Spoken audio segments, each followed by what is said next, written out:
Prasad, talk to me about how did the Premier Badminton League happen? What was your dream? What was your vision? And how did this get into such a big event and scale that you had planned for? Walk me through it. Swami, too, when we began, there's no template because, this league, except for the IPL, honestly, while it's a big success, it had all the ingredients. The cricket is already being paid for 50 years' time. There's a large fan following. Even people like you and me, we're all diehard fans. Like I traveled to London to watch Indian World Cup matches and Sydney World Cup matches. Dubai I also went to recently. So it is already given thing there.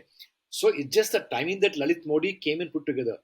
But to create a like no non cricket Olympic sport league like this of this, where you have to where we don't have a legacy, where we don't have a like even the federation not that strong. Like it's not a even today, badminton federation gets hardly some 10 to 14 crores a year from the government of India. In fact, to tell you, in the last 5 years, our investment in the ecosystem of badminton is close to 200 crores. We and the teams together, and the official figure for the same thing for last 5 years, government of India spent 67 crores in badminton. So we outspent the government of India by three times. So we didn't have template.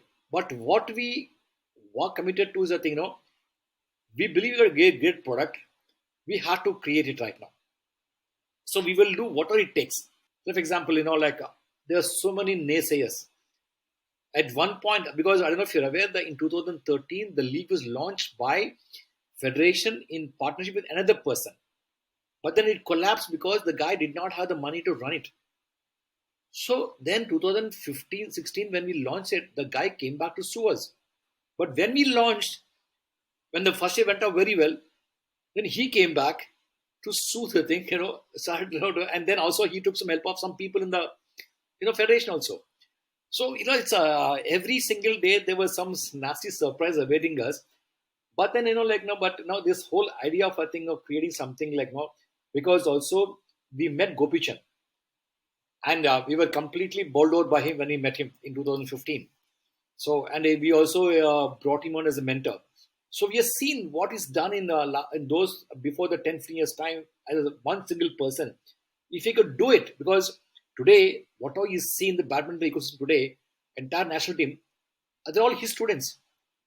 He trained them at his academy in Hyderabad all by himself with very little support of the federation.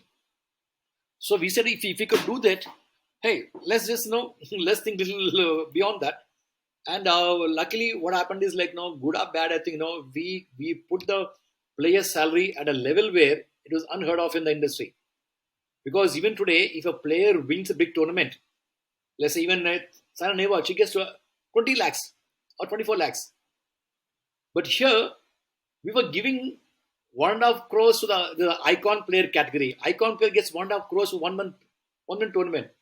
And even a lowest level, a guy who's may not even play in the league, gets 20 lakhs.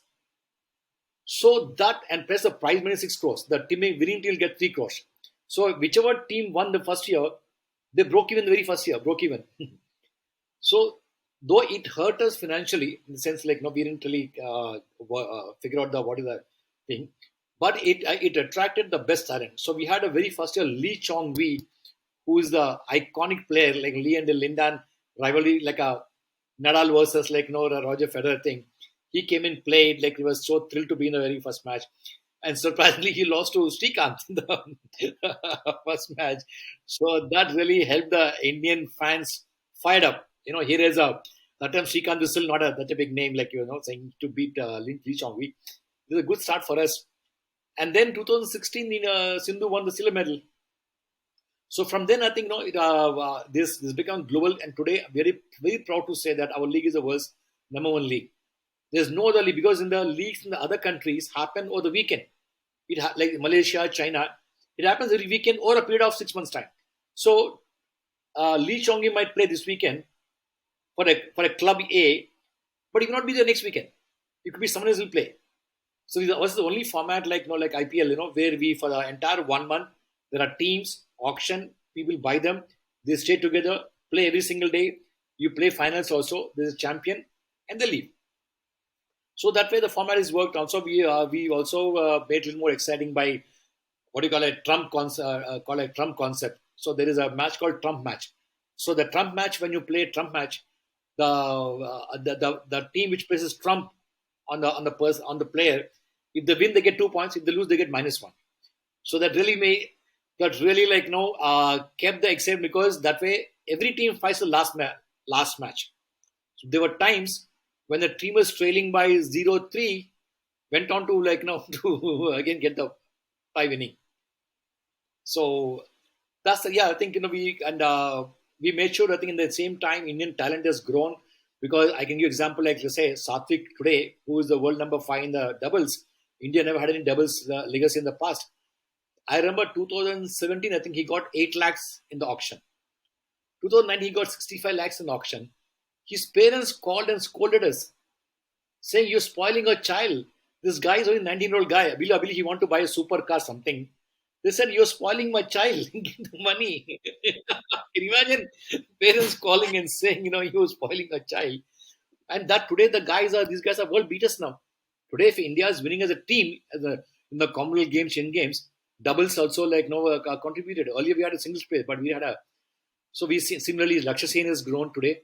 He's a next big thing in the thing, and we had the guy called Pranay in season 3. He was unbeatable. He bet every single player in the tournament. Then he really believed himself, and he went on to become world number 8 after that. Same with the Sai Praneeth. He won the World Championship bronze medal. So what happened? We're given the platform where what happens is when these players go to a normal tournament, they're nervous, because they have to win every round to get to think. Only if you win, if you lose the first round, you're gone. You have to go back to the home and then come for next tournament. But here, what happens if you're in the team? You're guaranteed to 7 matches guaranteed for you. You're playing all 7 matches. So even if you lose this match, you're getting one more chance. So then you can fix what mistakes you found in the last match, or you can experiment here. There's no fear here, and you'll get your money. Even if you lose, you get your money back. You get your full money. There's no any deductions. So that helped the players to really. And the other thing is what really helped us is we're putting the world's best people together. In a team, there are 5 Indians and 5 foreign players. So the foreign players could be Taiju, world number 1, Anderson. So these other 5 Indians are spending one whole month with these people in the dressing room, in the dugout, in the hotel, in the meetings. So they learn so much, and they train together. So they learn so much from these people. Also, what we found out later, because they came to know them very well, later on when they played them in the tournaments, they're not intimidated by the person. Either Taiju or Anderson, he's not intimidating as in the past, because now they played together, they spend time together, they know each other.